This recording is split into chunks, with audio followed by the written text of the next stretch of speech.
Okay, so welcome to Share and Torah Anytime. We are up to Perek Chav Daled, Chav Beis. We're up to Perek Chav Beis, which is essentially a shir. It's like a poem, which actually is the Haftarah from Hazinu, and it's also a kapitel in Tehillim with a few variations. And it's like we said, it's like an appendix to the whole story of Shmuel. Shmuel Beis is where David HaMelech is describing in poetry, in metaphors, the messages of his life. Now, there's many different interpretations. Like when you learn Tehillim or you learn the Haftarah and Hazinu, there's many different interpretations in it. So everything that you learn over here, especially when you're going to the world of poetry and the world of Tehillim, has multiple layers, multiple levels to it. So there's a simple level where he's describing the chasadim and the kindness Hashem showed him in his whole life, the story of his life. But then you can also read it on a level where it's talking about b'chalal, about the Jewish people and everything that the Jewish people have gone through. You could also read it on an individual level, both of David HaMelech describing his battles that he had with his Yetzer Hara, with his evil inclination and his struggles and his overcoming. And then, like when you go into the world of Reb Nachman, where he writes that Tehillim is David HaMelech's boidedus, so then it's really a way how you can translate all of these metaphors into the struggles of your own life, of what you are going through, just like David HaMelech did. Then there's also an interpretation where it's talking about the future of the Yemei HaMashiach, of the future world, of the Geula. It's all layers. So we're going to learn it just the interpretation, the basic interpretation, and we'll see where it takes us. L'chaim. So, Vaydaber David l'Hashem es divrei hashir hazois, b'yoim hitzel Hashem oisoi mikav kol oivav u'mikav Shaul. So David HaMelech said this shir, this song. He said it from a place of Ruach HaKodesh, from prophecy. B'yoim hitzel, when he was an older man, and he went through everything that he went through, and he went through all of these struggles and all of these problems, and he saw how many times he should have failed, but he didn't. And he was feeling gratitude to the time that B'yom Hitzel Hashem Oisei Mikav Kol Oivav Mikav Shaul, that God saved him from the hands of his enemies and the hands of Shaul. So he's putting the hands of Shaul separate, even though Shaul was one of his enemies, but Shaul was like on a whole level on its own. He was his deepest, most personal enemy, because firstly it was his father-in-law, it was somebody who loved him, and David HaMelech loved him back, and that's why the struggle with him was more severe than anything else he went through. And David HaMelech said in the song, Hashem Sally, Hashem is my rock. Now, just like in the ancient world, we always talk about context. In the ancient world, a large rock was a big deal. You know why? Because either you can stand on top of the rock, and then you had leverage over the people below, or you were able to hide under the rock, and then you would be sheltered from the wind or from the rain, or you can hide behind the rock. Hashem Sally means God is my rock. He's the one who puts me on the top. He's the one who hides me from the bottom. He's the one who got my back covered. Umtsudasi, he's my side of tel. He is my fortress. He's my Metzuda, my tower. Umafalti li, and he's the one who made a path for me to escape. Elikai tzuri, Hashem is like my rock, who saves me from rain and from winds. Ech seboy, I hide in him. Mogini v'keren yishi, who's my shield and he's also on my horns. Now we spoke about this in the past already, that horns in the ancient world is like a ram's horn. Like the Romans, when they made a battering ram, they put on the head of the battering ram. The battering ram was a fortress, and the Romans came with this huge pole, and on the head of the pole they put these huge bronze or metal ram horns, literally like horns, and that's what they used to pound away. So when an animal was charging, even today when you have like a Dodge Ram, so you have the symbol in the front of the Dodge Ram, you have those two horns. Why is it called a Dodge Ram? Because a ram has two horns and it bends down its head and its horns become like spears, and so he says that V'keren Yishi, Hashem is my karnaim, is Gabi, He gives me strength. The Manusi is the one who helps me to escape. He saves me from those that try to rob me, from those that try to steal from me, or from those that try to steal me.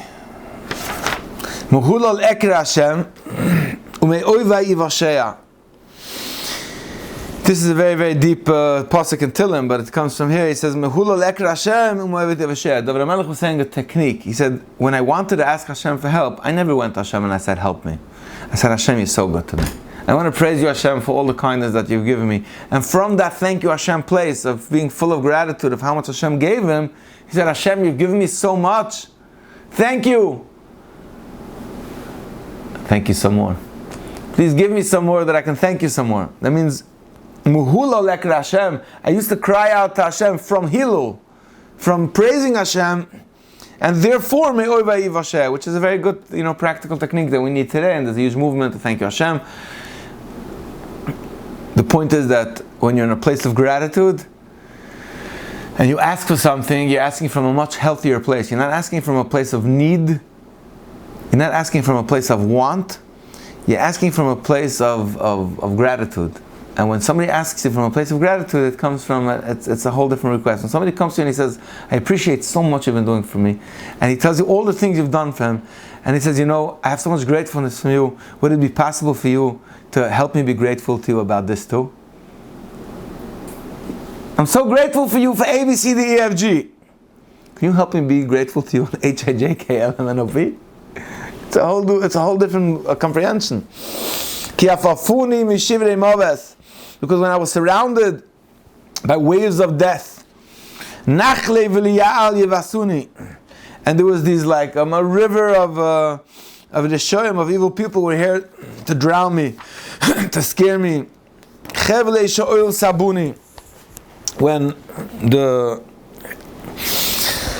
When camps of evildoers would surround me, kidmuni, they came before me, moikshe moves. They made traps in order to bring me to death. Batzarli, when I was in a strait, when I was in a stuck place, Ekra Hashem, I cried out to Hashem. Ekra. The Mefarshim say here it means he used to cry out to Hashem. This is also a very deep shot. He used to cry out. David HaMelech cried out to Hashem even when it was Havaya and even when it was an Elkai, even when it was Midas HaRachmim, when he said, then usually we love to meet God when he's Havaya, Hashem Havaya, Midas HaRachmim, and life is good. But sometimes God appears to us in Elikim, where it's Dinim, it's not so good. David HaMelech communicated with Hashem whether he was Havaya or he was Elikim. He always had the open communication line with Hashem. And he says, God, I cried out to you all the time. It seemed like you're listening to me from God from the heavens. And my cries, I felt listened to. You know what it means when a person can say, Hashem, I always felt that you listened to me? You know what, just itself, that a person feels understood, gives him a tremendous stability. The biggest gift you can give to a person is to understand them, to listen to them, to really connect with them. When a person can say, Hashem, I always felt understood by you, I always felt that you were listening to me, that's a huge place of connection. And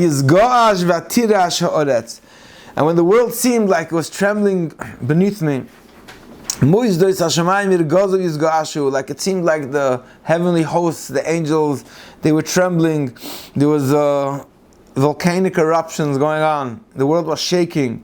Because it seemed that God is mad, he's angry. Sometimes it seems like God, there's like smoke coming out from his nostrils. Now, not actually literally, but in a metaphor, when somebody's really mad and his nostrils flare up, you say there's smoke coming from him. Or there's fire coming out of his mouth. And sometimes it seems like God has like this fire and brimstone, and there's this anger, and he's going to annihilate all of the evil and all of the people who try to do wrongdoings. And there's like coals burning from him, and it seemed to me like Hashem brought down the heavens down here to planet Earth. in order that he should deal with what's going on in my life. And there was darkness beneath his feet. And in between that all, even though it seemed like God was angry and he's mad, and there's darkness and there's blackness and there's black clouds, there's all this whatever in your world that means and how you would describe that. It seems like Hashem swoops in on a malach. He comes like wings of wind, and the darkness that's around him becomes like sukkos. It becomes like these tents that protect the Jewish people. And these droplets of water which get connected and turn into these like black clouds, it turns into these thick clouds. These thick clouds end up protecting the Jewish people. So many times in your life, the metaphor that's going on over here is that sometimes there seems things which seem extremely black and anger, and there's a turmoil, but ultimately, it was here to protect you. It's like the story of Rebbe Akiva, for example. When Rebbe Akiva gets lost there, where they kick him out of this village, nobody wants to take him in, and he's lost in the forest, and then everything that can go bad goes bad. The wind blows out his candle, his rooster gets eaten up, his donkey runs away. I don't remember exactly which one. Something got eaten and something got ran away, and it's like a dark place. At the end of the game, he says, why was it ultimately for the good? Because that night there was these bandits that came into the city, and they would have caught him if they would have saw the light, and they would have heard the donkey, and they would have heard the rooster. He would have gotten caught. So that would, like, if you would be in that situation of Rebbe Akiva and you just walked out of that scene, you would probably say these psukim from Tehillim, or these psukim in Shmuel Hanavi.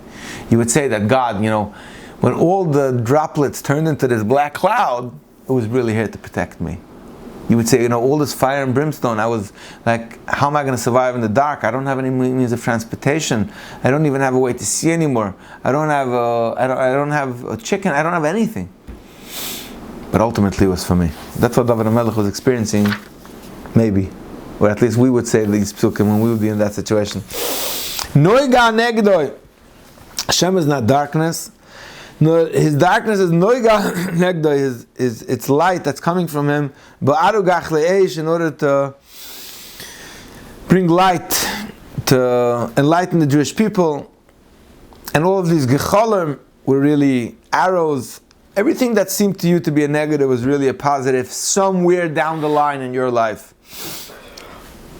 Yarei min shamayim, Hashem makes thunder from the heaven, the Elyon Yitin Koiloi, and from above it seems like there's thunder and lightning. When there's thunder and lightning, it seems like God is communicating. Vayishlach Hashem chitzim, Hashem sends down these arrows, vayfitzim barak v'yahom, and he comes down like barak is again lightning, and he makes a moedik b'hala. Vayiro afike yom, and it seems like that the depth of the yom, yigalu moisdes toivel, it becomes revealed, the foundations of the world. Begaras Hashem nishmas ruach apoy. When Hashem comes through in this garas Hashem, from the cry of Hashem or the roar of Hashem in nishmas ruach apoy, it's all here ultimately for something good that comes out. It's like, I just spoke to somebody yesterday. He was telling me he learned in a certain yeshiva. He's like, he came from a Chassidish upbringing. Today he's much more modern guy. And he was talking about how his father forced him for the first 10 years of his life to go to a certain Chassidish cheder, and he didn't want to go. And how much he hated it, and how much anger he had on his father, and how upset he was, and that he really didn't belong there.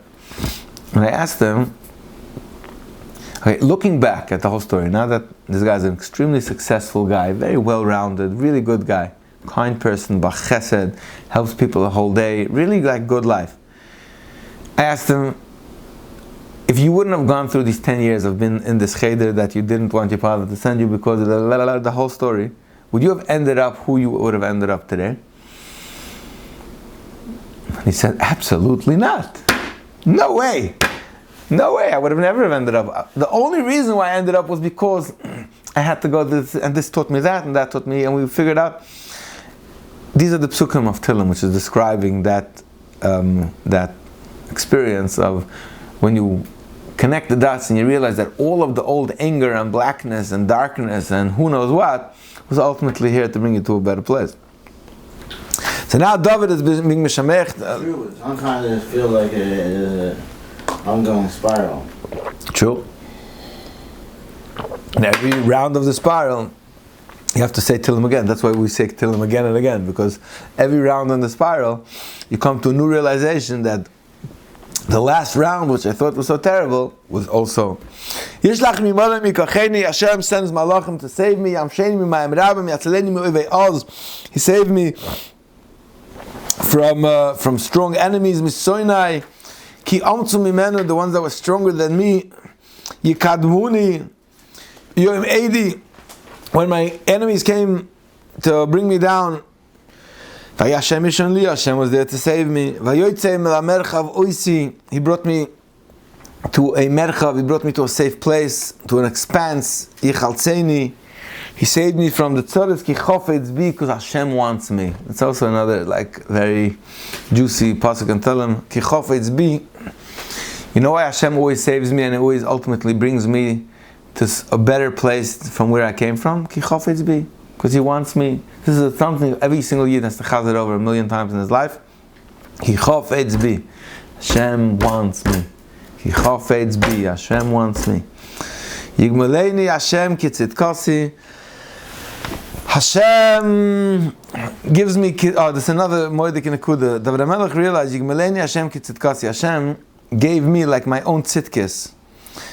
Now, Rashi says kitzidkasi means kishayotzu achrav lamidbar v'samchu alav tachasoi.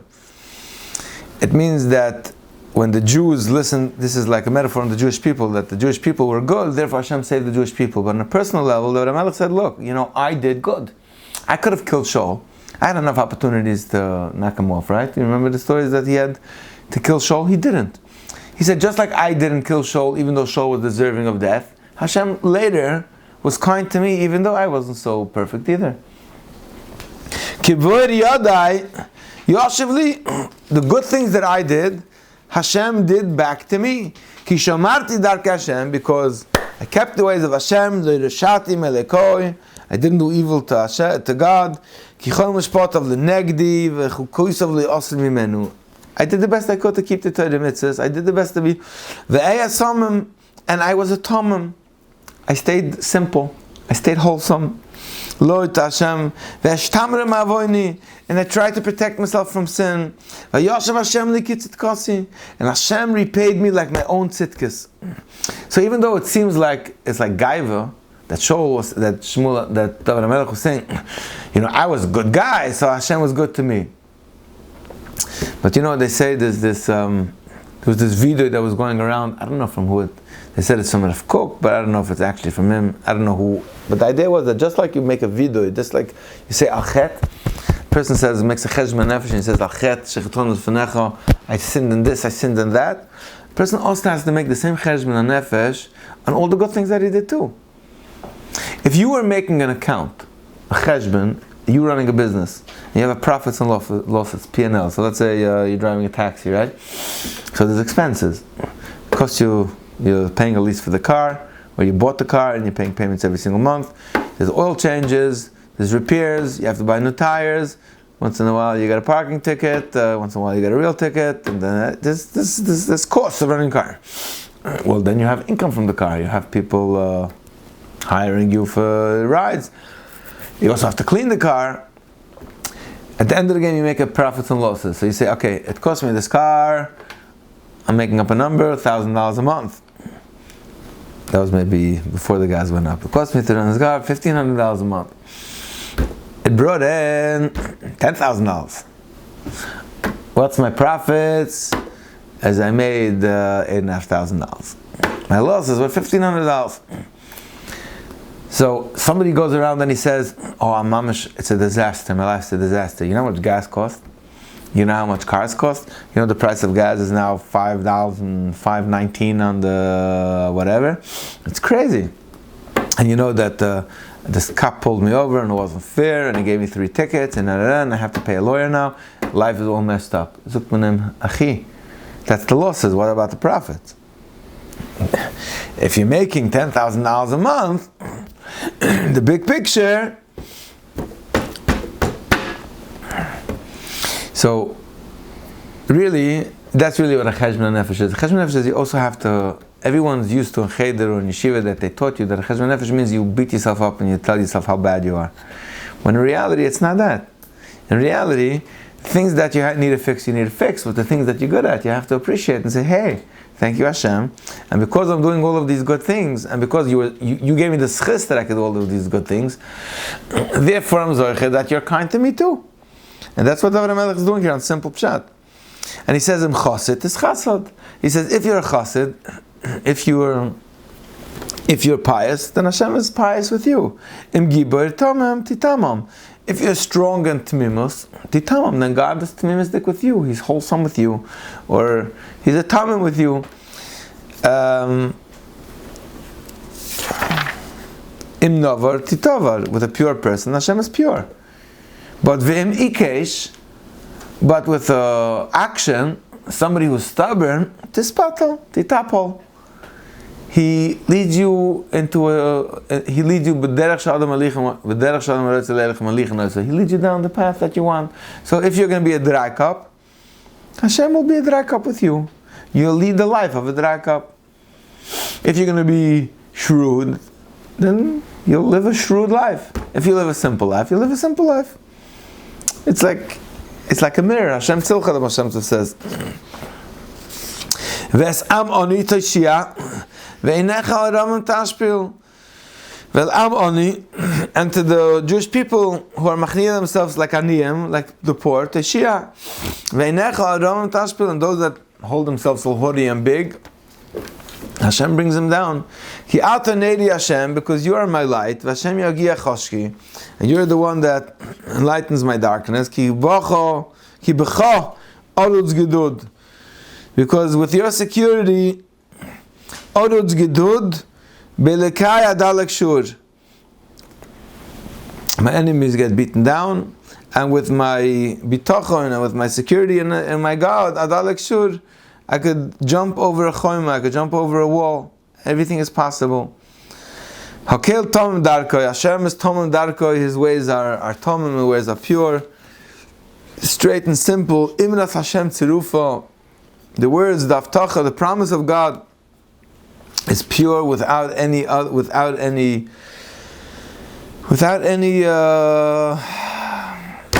it's filtered, it's kramt. God is a shield for all that trust in Him. Whoever spends time in their life to trust in Hashem feels that God comes through for them. Who else is a power besides you, God? And who is a shield besides you, Hashem?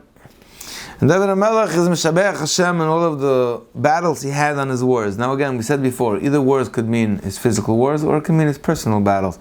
Today in our life, it's very hard for us to connect, praise Hashem for saving David HaMelech from his battles with the Pelishtim.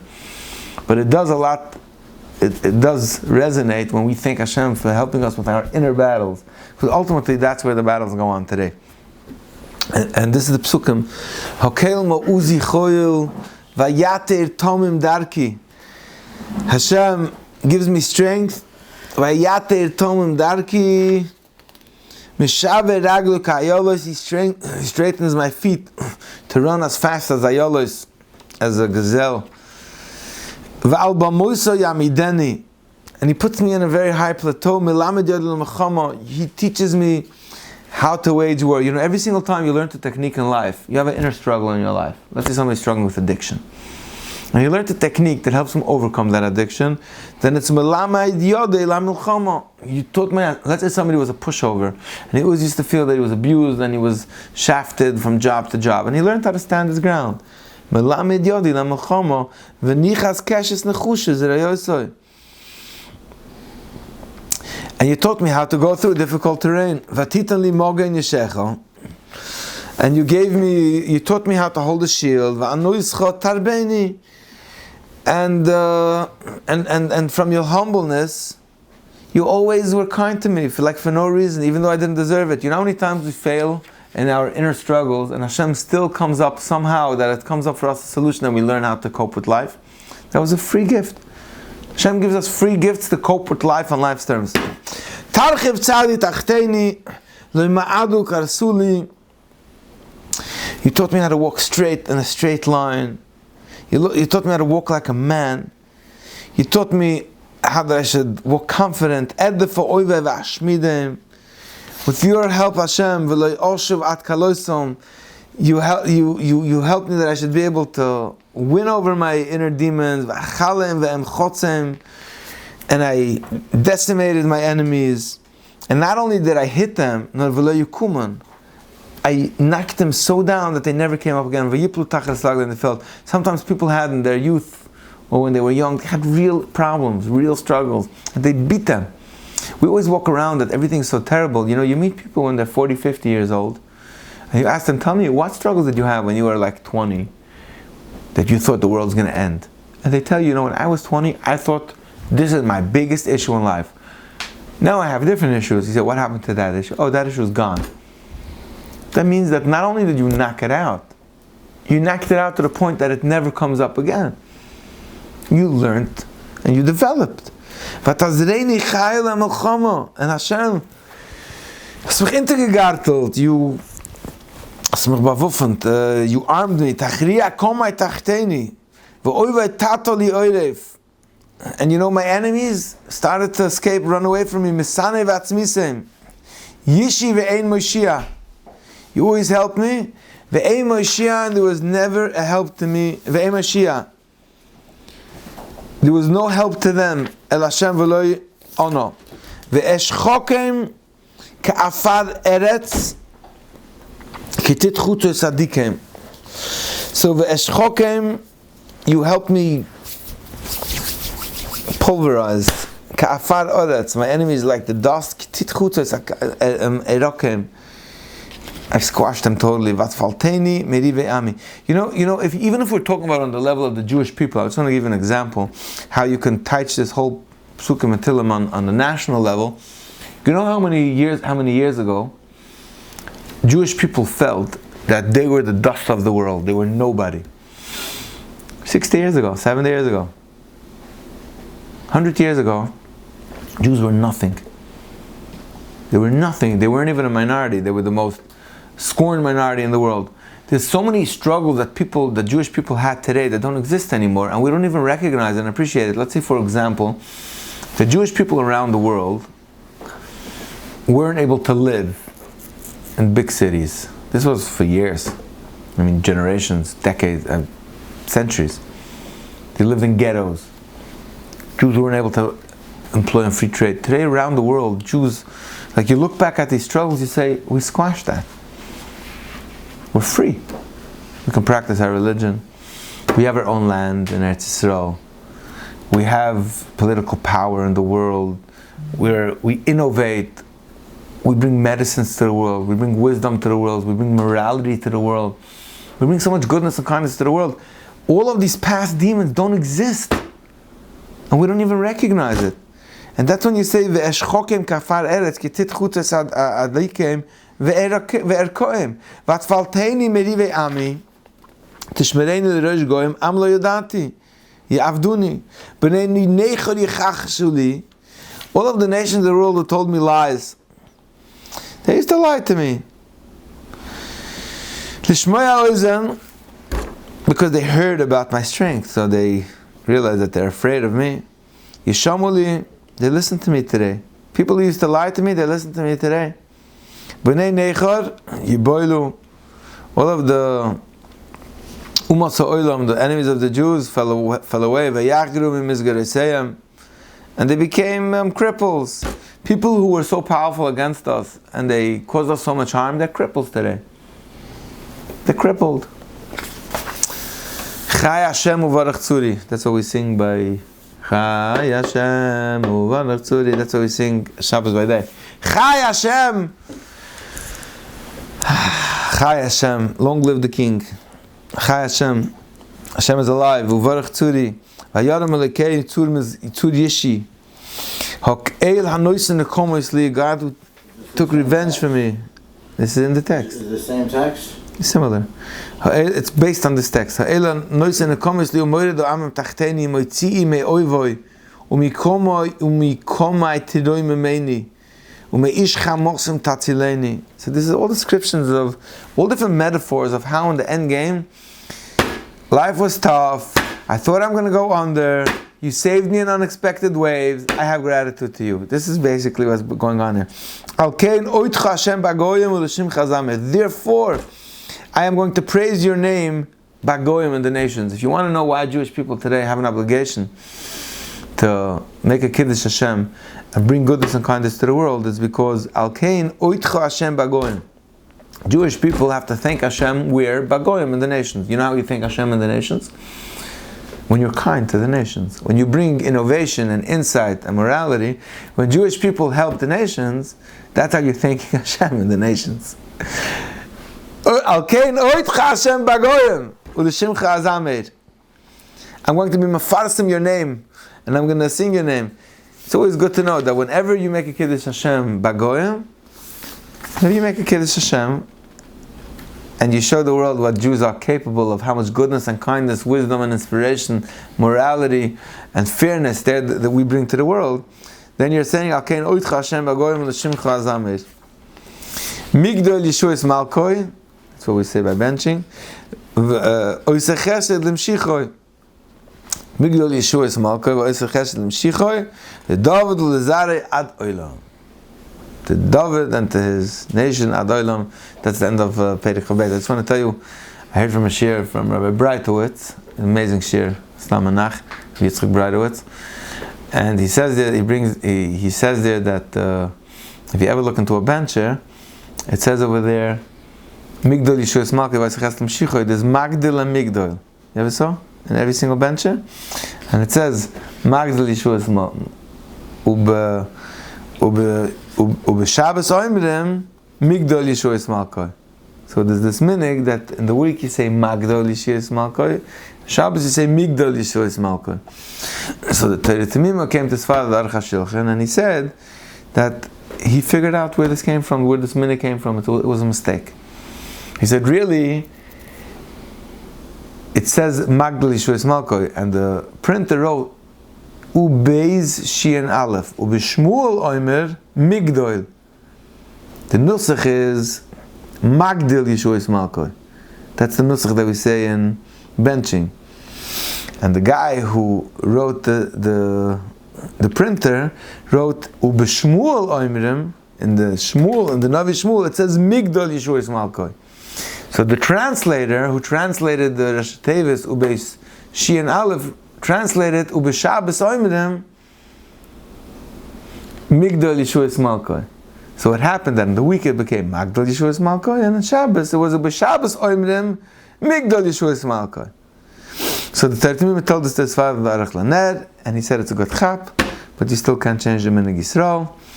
And during the week we say Magdal, and on Shabbos we say Migdal.